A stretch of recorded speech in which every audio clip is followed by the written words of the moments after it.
Hello friends, welcome back to One Cooking Channel. இன்னைக்கு நம்ம பார்க்க போற ரெசிபி சுசியம். இது தீபாவளினாலே எல்லார் வீட்லயும் கண்டிப்பா சுசியம் இருக்கும். இது ரொம்ப பாரம்பரியமான இனிப்பு கூட. இத நம்ம சுலபமா எப்படி பண்றதுன்னு நான் இன்னைக்கு செஞ்சு காட்ட போறேன். வாங்க வீடியோக்குள்ள போய்டலாம். நான் இன்னைக்கு 1 கப் கடலை பருப்பை 2 மணி நேரம் ஊற வச்சிருக்கேன். இது வந்து 200 கிராம். இதுல 1/4 டம்ளருக்கும் கம்மியா தண்ணி ஊத்தி குக்கர்ல ஒரு 3-4 விசில் வச்சு வேக வச்சு எடுத்துக்கலாம். ரொம்ப தண்ணி ஊத்தாதீங்க, கொல கொலன்னு ஆயிடும். 3-4 விசில் கரெக்டா இருக்கும். பாருங்க இந்த அளவுக்கு கரெக்டா வெந்திருக்கு. நசுக்குனா இந்த மாதிரி வரணும். தண்ணியும் இல்ல பாத்தீங்களா? இதான் கரெக்டான அளவு. இப்போ ஒரு மத்து இல்லனா இந்த மாதிரி கரண்டியை வச்சு நல்லா மேஷ் பண்ணி விடுங்க. இந்த அளவுக்கு நல்லா மேஷ் ஆயிருச்சு. இப்போ நம்ம பாகு ரெடி பண்ணிடலாம். அதுக்கு 3/4 கப் வெல்லம் பொடிச்சதை சேர்த்துக்கிறேன். இது வந்து 150 கிராம். அதில் 1/4 கப் தண்ணி சேர்த்து அந்த வெல்லம் எல்லாம் கரைஞ்சி நல்லா கொதி வரணும். ஒரு 5 நிமிஷம் நல்லா கொதி வந்தால் போதும். இதுக்கு பாகுப்பதம் எதுவுமே தேவையில்லை. இந்த மாதிரி நல்லா கொதி வரணும். இது சரியான பதம். இப்போ ஸ்டவ் ஆஃப் பண்ணிவிட்டு இந்த பாகை அந்த பருப்பில் நம்ம சேர்த்துக்கலாம். வடிகட்டி சேர்த்துக்கோங்க. இப்போ 1/2 கப் துருவின தேங்காய் சேர்த்துக்கலாம். ஃப்ளேவருக்கு ஏலக்காய் தூள் சேர்த்துக்கலாம். சேர்த்துட்டு நல்லா மிக்ஸ் பண்ணி விடுங்க. அந்த பாகு பருப்பு எல்லாமே நல்லா சேர்ந்து வரணும். இந்த கரண்டியை வச்சு நல்லா மேஷ் பண்ண மாதிரியே மிக்ஸ் பண்ணி விடுங்க. ஏன்னா பருப்பு எல்லாமே கொஞ்சம் முழுசாக இருக்குது. அது எல்லாமே நல்லா மேஷ் ஆகிடும். இப்போ தண்ணி எல்லாமே நல்லா வற்றி நமக்கு நல்லா ட்ரையாக கிடைக்கும். நல்லா கட்டியாக உருண்டை பிடிக்கிற பதத்துக்கு கிடைக்கும். அது வரைக்கும் நல்லா வேக விட்டுக்கோங்க.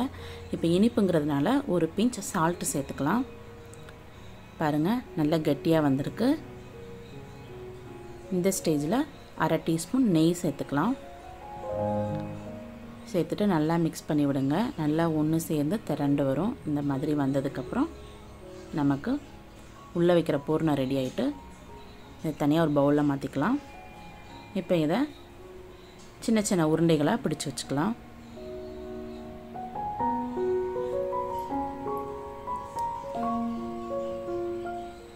இந்த மாதிரி எல்லா உருண்டைகளுமே நான் பிடிச்சி வச்சுக்கிறேன்.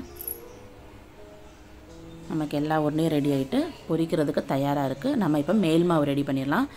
இதுக்கு 1 கப் மைதா சேர்த்துக்கலாம். கிறிஸ்பினஸ்க்காக 2 டேபிள் ஸ்பூன் பச்சரிசி மாவு சேர்த்துக்கிறேன். ஒரு 1/2 டீஸ்பூன் சுகர் சேர்த்துக்கலாம். இது சேர்த்தோன்னா லைட்டாக ஸ்வீட்டாக இருக்கும், நல்லா கிறிஸ்பியாகவும் இருக்கும். இதில் கொஞ்சம் கொஞ்சமாக தண்ணி ஊற்றி பஜ்ஜி மாவு பதத்துக்கு நம்ம கரைச்சி வச்சுக்கலாம். ரொம்ப தண்ணியாக கரைச்சிடாதீங்க, அப்புறம் மாவு ஒட்டாது, உள்ளூர பூரணம் உதிர்ந்துட்டு வந்துடும். இந்த கன்சிஸ்டன்சியில் பஜ்ஜி மாவு பதத்துக்கு கரைச்சி வச்சுக்கலாம். இப்போ பொரிச்சு எடுத்துடலாம். அந்த உருண்டையை மாவில் நல்லா கோட் பண்ணுங்கள்.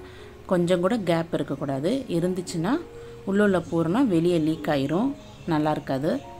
அதனால் நல்லா கோட் பண்ணிவிட்டு எண்ணெயில் போட்டு நல்லா கிறிஸ்பி ஆகிற வரைக்கும் ஃப்ரை பண்ணி எடுத்துக்கலாம்.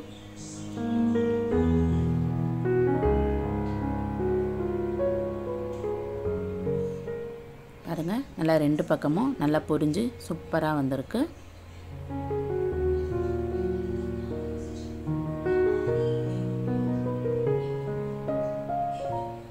பாருங்கள் சூப்பராக ரெடி ஆகிட்டு இதே மாதிரி நான் எல்லா சுசியமும் செஞ்சு வச்சுக்கிறேன்.